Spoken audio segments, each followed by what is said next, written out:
O ciclo do carbono é um processo fundamental para a manutenção da vida na Terra, claro, lógico. Ele consiste na troca contínua de carbono entre os diferentes reservatórios do planeta, como a atmosfera, a biosfera, a hidrosfera e a litosfera. O carbono é um elemento químico que forma a base das moléculas orgânicas aí presentes em todos os seres vivos. Por isso, o ciclo do carbono é considerado um ciclo biogeoquímico, porque envolve tanto o processo biológico como o geológico. É isso. O ciclo do carbono pode ser dividido em dois subciclos: o ciclo geológico e o ciclo biológico. O ciclo geológico é mais lento e envolve a formação e a decomposição de rochas e combustíveis fósseis que armazenam grandes quantidades de carbono. O ciclo biológico é mais rápido e envolve a fotossíntese, a respiração, a alimentação e a decomposição dos seres vivos que trocam carbonos entre si com o ambiente. O equilíbrio do ciclo do carbono é essencial para o clima, a biodiversidade do planeta. Tá vendo ali, ó? No entanto, as atividades humanas têm alterado esse equilíbrio, principalmente pela queima de combustíveis fósseis que libera mais gás carbônico, CO2 aí na atmosfera, do que os organismos fotossintetizantes podem aí absorver. Isso aumenta o efeito estufa e provoca o aquecimento global e traz graves consequências para os ecossistemas e para a humanidade. Já está provado. O carbono pode ser transformado em diferentes formas e compostos, dependendo dos processos que ocorrem no ciclo do carbono. Por exemplo, o carbono pode se combinar com o oxigênio para formar o gás carbônico, o CO2, que é liberado na atmosfera pela respiração dos seres vivos e pela queima de combustíveis fósseis. O carbono também pode se combinar com hidrogênio para formar hidrocarbonetos, que são encontrados nos combustíveis fósseis, como o petróleo e o gás natural. O carbono ainda pode se ligar a outros elementos, como o nitrogênio, o enxofre, o fósforo, para formar moléculas orgânicas complexas, como as proteínas, os lipídios e os ácidos nucleicos, que compõem os seres vivos. Carvão e diamante, será que tem algo a ver? Carvão e diamante, os dois são feitos de carbono. E aí, qual a diferença? Vou lhe oferecer um carvão, vou lhe oferecer um diamante, estou lhe oferecendo a mesma coisa. Olha, a diferença entre carvão e diamante está na forma como os átomos de carbono se organizam em cada um deles, né, gente? O carvão tem uma estrutura desordenada e irregular, enquanto o diamante, tem uma estrutura cristalina e simétrica.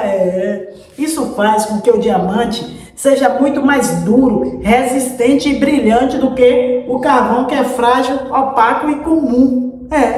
O carvão e o diamante também se formam em condições diferentes. O carvão, ele é resultado da decomposição de matéria orgânica sob pressão e temperatura moderadas, enquanto o diamante é resultado da cristalização de magma rico em carbono sob pressão e temperatura extrema. Por isso, o diamante é muito mais raro e valioso do que o carvão, né, minha gente amiga?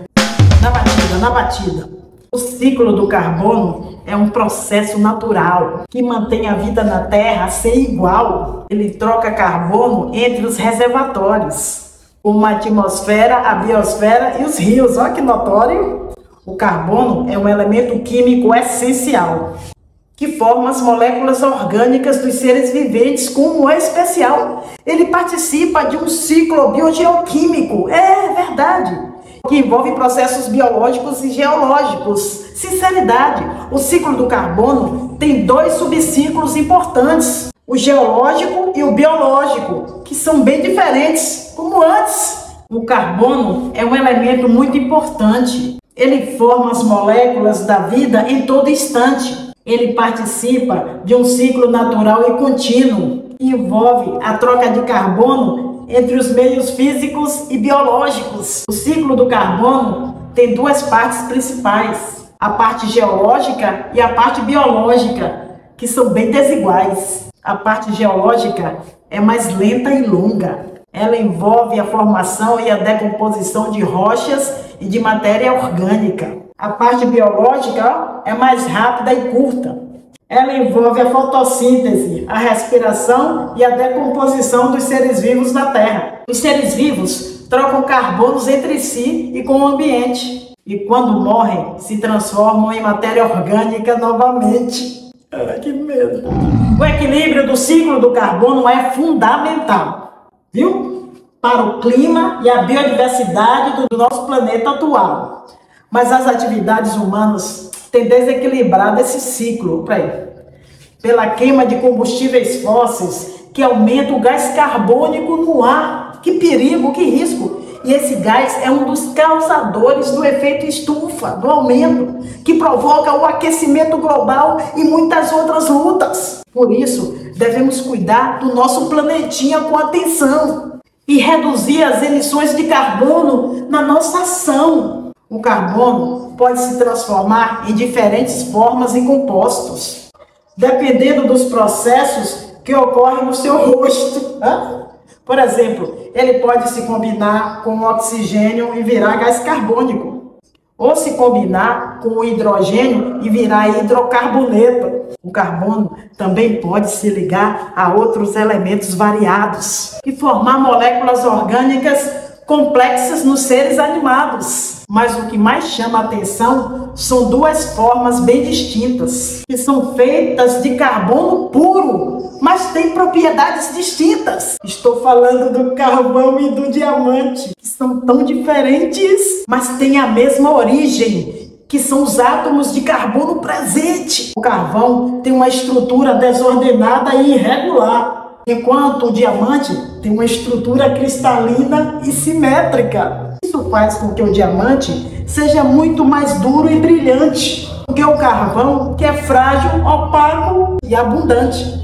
O carvão e o diamante também se formam em condições opostas. O carvão vem da decomposição de matéria orgânica sob pressão moderada. Por isso, o diamante é muito mais raro e valioso do que o carvão. E é usado como joias, ferramentas e símbolo de paixão. Mas ambos são importantes para o ciclo do carbono na Terra. Devem ser usados com consciência e sem guerra. O carvão vem da decomposição de matéria orgânica sob pressão moderada, enquanto o diamante vem da cristalização de magma rico em carbono sob pressão elevada. Por isso, o diamante é muito mais raro e valioso do que o carvão e é usado como joias, ferramentas e símbolo de paixão. Mas ambos são importantes para o ciclo do carbono na Terra e deve ser usado com consciência e sem guerra. O diamante é considerado raro porque ele é formado de carbono sob condições extremas de pressão e temperatura que ocorrem nas camadas internas da crosta terrestre. Sim, essas condições são muito difíceis de serem reproduzidas em laboratório ou encontradas aí na superfície. Além disso, o diamante tem uma estrutura cristalina muito estável e resistente, que o torna muito duro e durável. O diamante também é raro, porque ele pode ter diferentes cores, dependendo das impurezas ou defeitos que ele contém.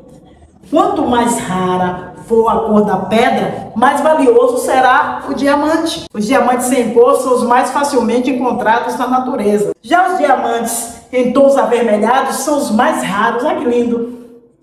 O diamante vermelho é um dos mais raros e caros. Eu quero um desse. O valor de um diamante também depende de outros fatores, como a lapidação, a pureza, o peso e a transparência. Os diamantes são usados como joias, ferramentas, símbolos de amor e objetos de estudo científico. Que importância! O carvão é formado a partir da decomposição de matéria orgânica vegetal, que foi soterrada e se decompôs sem a presença do oxigênio, sob a ação da pressão e do calor. Esse processo leva milhões de anos. e resulta em diferentes tipos de carvão, dependendo do grau de transformação da matéria original.